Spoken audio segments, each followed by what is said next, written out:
Okay, so let's talk about candles and tinnitus and how they could possibly correlate or have any sort of connection, which most people would see it at a glance and think that's ridiculous. But the truth is that it has a big correlation between tinnitus. We're going to get into that. We're going to get into hormones. But before we do that, please know that tinnitus is not for life. Tinnitus is no more for life than a headache or a broken leg or a broken finger or a heartache or anything like that. Anything that's obviously temporary. Tinnitus it does share the same habits and the same span of life as those things, as long as you know how to fix it. A headache, obviously, drink some water and fix your neck. A broken nail, you just give it time. A heartache, you find another girl or you just give it time. There's always a solution, but yet tinnitus, the solution to tinnitus always seems somewhat elusive.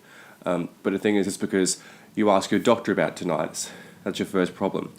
Your doctor only gets about 40 hours of training on nutrition and sleep. I'm going to be talking about sleep in this video, but your doctor only gets about 40 hours of nutrition training in their entire 4 to 6 years of, 4 years if it's just medical, but 6 years if you include the science beforehand. At least that's how it works in Australia. So here's an article I found written by a doctor. It was in 2017, but it still holds strong today with further research. It shows that most diseases people have today and issues are caused by poor diet, and doctors don't know how to fix it because they don't know anything about nutrition and anything about diet. So feel free to pause that and watch it. For the US where I am right now, I'm in LA, and I've got an absolutely wonderful lady I'm helping at the moment who's letting me stay in her spare apartment. So thank you very much. You know who you are. You're awesome. So here's the thing, as I said, you're asking your doctors for a solution. Your doctors aren't going to know because the solution to tinnitus rests in your diet. And I'm going to tell you 2 stories, which is horrendous right now, makes me sick. So if you're on my email list, you would have got an email from me this morning, I believe it was ending on time zone. Sometimes I'd set them out to send at certain times. I'm just getting over a really bad sickness. I had the flu, unbelievably bad yesterday. I was just in bed all day. And this morning I felt terrible, but you know what fixed it? Iodine. There's a lot to tinnitus, okay? You could ask your doctor about any one thing that I say in here and they're probably not going to know what it is. Why? Not because it's not important, but because they never get taught that, okay? So, let's get into, and this is just, I'm not reading notes or anything, this is just audio. I'm just recording the audio. I'm not doing notes, I'm doing this from what I've learned from helping people. That's all it is, okay? Just so you know. So, you know what? I'm not going to pause the video. I'm just going to make sure this is still recording. Yep, it is. Good. So let's get into the actual meat and potatoes of what I want to talk about today, which is melatonin, the hormone melatonin. So we're going to get into sleep. But as I said, let's do this 2 stories. So I was talking to one of the biggest tinnitus YouTubers and the person who inspired me the most, who's Julian Cohen-Hill, who's awesome. He's fantastic at what he does. He gets results. That's all I give a shit about. I don't care if somebody's preaching, you should do handstands for an hour a day and your tinnitus will go away. As long as it works, it fucking works. Who gives a shit what it takes, right? As long as you're not hurting someone else or hurting yourself, that's fine. So Julian Cohen-Hill gets results. They're proven and documented. You can go check on his YouTube channel. And he's got 2 books out as well. So I was talking to Julian Cohen-Hill, and he was telling me a story about one of the people that he's helping. And this person said that, Julian, I went to this ENT last week, and ENT said this. So the ENT talking to the person with tinnitus. Repeat after me. I have tinnitus today. I have tinnitus today. I will have tinnitus tomorrow. I'll have tinnitus tomorrow. I'm going to have tinnitus forever.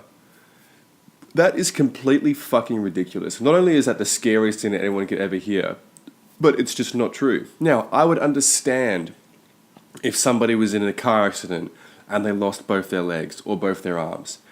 Yeah, you would be crazy to think that your arms or legs are going to grow back. That would be, maybe it would take Liam, repeat after me. Your arms are gone. They're not coming back, mate. Time to get adjusted. Yeah, that makes sense. But tinnitus is just misunderstood.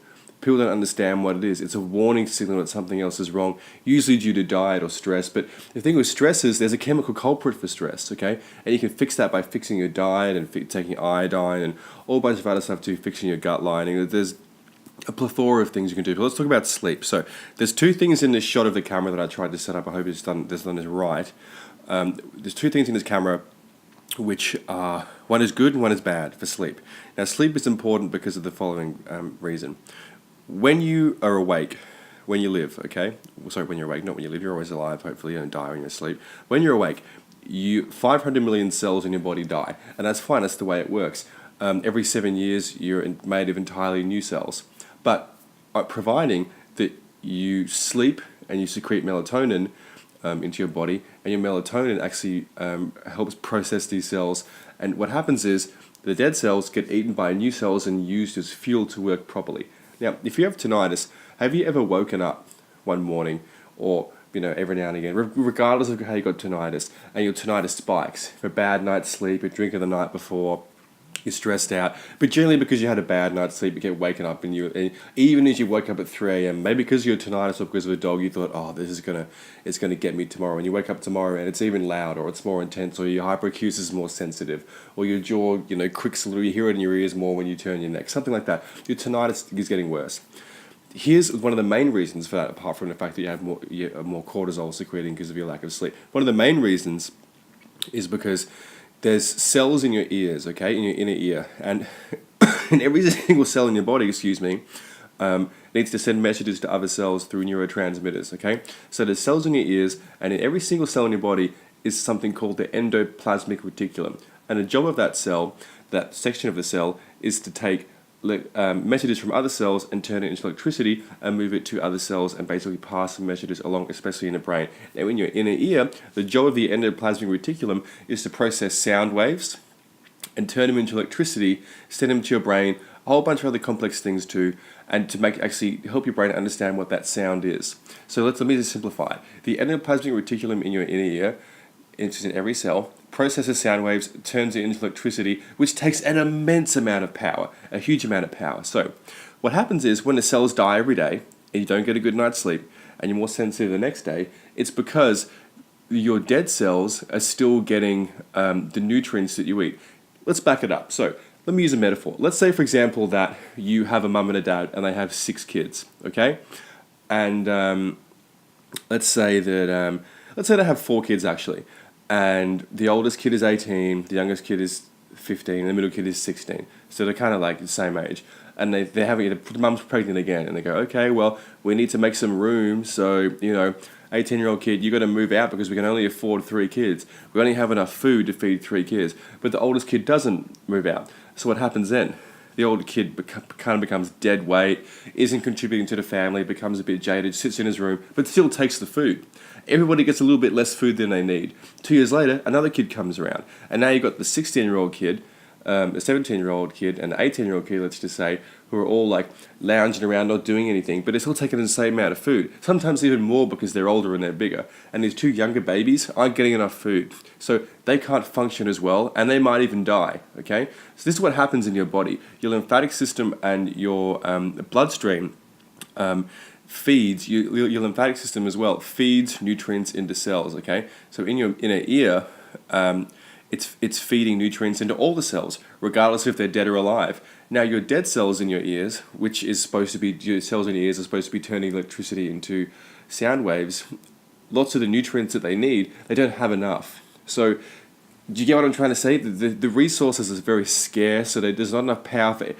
Instead of having 3 children who are well fed and they're all going to do well and they're successful and they're basically nice and kind of plump and they're like healthy, you've got 5 kids who are not doing too good. So they're kind of not working well, the kids fight, they scrap for food, they argue because there's scarcity. That's what happens in your ears. And so when you wake up and you're sensitive to noise, it's because you didn't get a good night's sleep. Here's what happened. The hormone of melatonin starts secreting throughout the day. It secretes all throughout the day. And especially when it's dark and getting darker and the sun's falling in the sky, and maybe you're awake for another hour and then you fall asleep and the melatonin kicks in. There's one problem with that, okay, in today's life. And it's right here. And it's the blue light that's coming from the lights in your home. There's a light there, there's a light there, there's a light there, there's a light there, but there's also a light here. Okay? So what does this do? What's the problem with this? First of all, realize that you have a body clock that's located in your eyes, and it sends messages all the way down to every different organ has a different body clock. You realize your liver, thyroid, pancreas, gallbladder, all these different things, they need a break too. They need to stop cleaning the food and processing and doing the job that they're supposed to do and actually start cleaning themselves. But here's the thing. Your body's going to get confused and not know when to do that if you have these lights on. How do you fix that? You can look all this up, by the way. Use the candle that doesn't have a blue light, okay? You might have seen this on my Instagram post, the 4 ways to fuck your hormones. I think it was beer, drugs, on your phone, and Mountain Dew, because bromine to thyroid, obviously. It's another video that I have somewhere too. This light here doesn't have the blue light that tells your brain gets confused in the blue light and thinks, I don't know if it's still daytime. All right, hold the melatonin, hold it back, hold it back. So at nighttime, you don't have enough melatonin to actually help process and get rid of those dead cells. So you wake up and there's a lack of energy for the cells that are still alive. Okay, so you can see what's going on there. This doesn't do that. You can have this on in your room all night long. Here's the thing: in your room, if you have light coming in from the street, you have light coming in from a little monitor on your computer, a little anything on your TV that you turn on, a little red light, that's still going to come in and it's still going to cause problems. Because it's going to tell your body, your organs as well, guys, it's daytime, you can't start cleaning yourself, start cleaning the food. Even though there's no food left to process sometimes if you're fasting as well, especially.